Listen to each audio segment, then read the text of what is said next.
மாண்புமிகு பேரவைத் தலைவர் அவர்களே, நன்றி சொல்லலைன்னாக்கி நன்றி சொல்லுங்க. மாண்புமிகு பேரவைத் தலைவர் அவர்களே,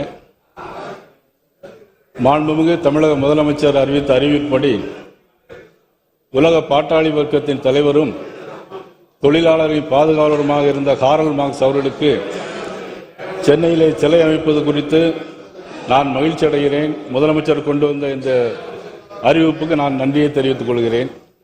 அதேபோல் 1952ஆம் ஆண்டிலிருந்து தொடர்ந்து சட்டமன்ற உறுப்பினராக நாடாளுமன்ற உறுப்பினராக பணியாற்றிய திரு மூக்கியாத்தர் அவர்களுக்கு மணிமண்டபம் அமைக்க வேண்டும் என்ற அறிவிப்பையும் நான் வரவேற்பதோடு உசிலம்பட்டியில் பசும்பொன் முத்துராமலிங்க தேவர் அவர்களுக்கு பக்கபலமாக சமுதாய ரீதியாக எல்லா சமூகமும் ஒற்றுமையோடு வாழ வேண்டும் என்பதற்காக வாழ்ந்து மறைந்த திரு பி.கே. மூக்கியாத்தர் அவர்களுக்கு மணிமண்டபம் அமைப்பது, அதில் மாண்புமிகு முன்னாள் முதலமைச்சர் OPS அவர்கள் சொன்னதை போல சிலையோடு கூடிய ஒரு மணிமண்டபத்தை அமைக்க வேண்டும் என்று அன்போடு கேட்டு, இப்போது அன்பு வந்துட்டு தான் இருக்கு, அன்போடு கேட்டு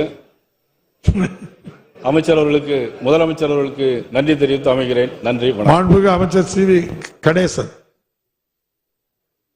மார்க்ஸுக்கு ஒரு வார்த்தை. மாண்புமிகு பேரவைத் தலைவர் அவர்களே, மே 1ஆம் நாள் தொழிலாளர் தினமாக அறிவித்து அன்றைய தினம் அரசு விடுமுறையுடன் அறிவித்தவர் முத்தமிழறிஞர் டாக்டர் கலைஞர் ஆவார்கள். அவர் வழியில் கம்யூனிச தந்தை கார்ல் மார்க்ஸ் அவர்களுக்கு சிலை அமைக்கப்படும் என அறிவித்த மாண்புமிகு தமிழக முதல்வர் அவர்களுக்கு தொழிலாளர்கள் சார்பில் பணிவான நன்றியை தெரிவித்துக் கொள்கிறேன். மாண்புமிகு செய்தித்துறை அமைச்சர். மாண்புமிகு பேரவைத் தலைவர் அவர்களே, இந்த மாமன்றத்தில் இன்று நம்முடைய மாண்புமிகு முதலமைச்சர் அவர்கள் தொழிலாளருடைய காவலர் திரு காரல் மார்க்ஸ் அவர்களுக்கு சென்னையிலே சிலை அமைக்கப்படும் என்ற அறிவிப்புக்கும், அதேபோல தென் மாவட்ட மக்களின் மகனாக திகழ்ந்த மரியாதைக்குரிய மூக்கையா தேவர் அவர்களுக்கு மணிமண்டபம் அமைக்கப்படும் என்ற இரு அறிவிப்புக்கும் துறையின் சார்பில் நன்றியை தெரிவித்துக் கொள்கிறேன். அவசர பொது முக்கியத்துவம் வாய்ந்த நிகழ்வு குறித்த கவன ஈர்ப்பு மாண்புமிகு உறுப்பினர்கள் திரு O. பன்னீர்செல்வம், பால் மனோஜ் பாண்டியன், திரு P. ஐயப்பன், திரு R. வைத்திலிங்கம், மாண்புமிகு உறுப்பினர் G.K. மணி. பேசுக பேசுக G.K. மணி. மாண்புமிகு உறுப்பினர் G.K. மணி.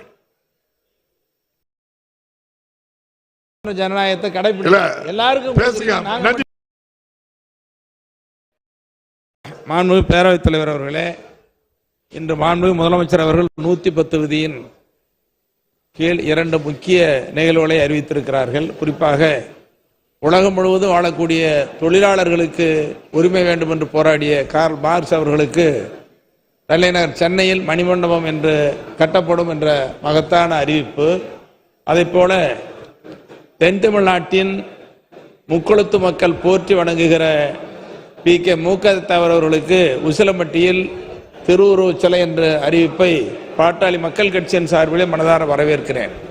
குறிப்பாக பாட்டாளி மக்கள் கட்சி எங்கள் மருத்துவர் ஐயா அவர்கள் கொள்கையை வெடிக்கிற நேரத்தில், உறுப்பினர் அட்டை வெடிக்கிற நேரத்தில் அதில் 3 முக்கிய படங்களை நாங்கள் வடிவமைத்திருக்கிறோம். ஒன்று, சமூக நீதியை போற்றுகிற தந்தை பெரியார் படம், பெரியார் கொள்கை. அதே நேரத்தில் ஜனநாயகத்தை நிலைநிறுத்திய அண்ணல் அம்பேத்கர் அவர்கள் கொள்கை, அம்பேத்கர் படம். மூன்றாவதாக சமத்துவத்தை வலியுறுத்துகிற கார்ல் மார்க்ஸ் படம் எங்கள் உறுப்பினர் அட்டையில் இருக்கும். அப்படிப்பட்ட மகத்தான தலைவருக்கு தலைநகர் சென்னையிலே சிலை அமைப்பதை பாட்டாளி மக்கள் கட்சியின் சார்பில் வரவேற்கிறேன். மூக்கையா தேவர் அவர்கள் மிக முக்கியமானவர்கள், முக்குளத்து மக்கள் போற்றக்கூடிய தலைவர்.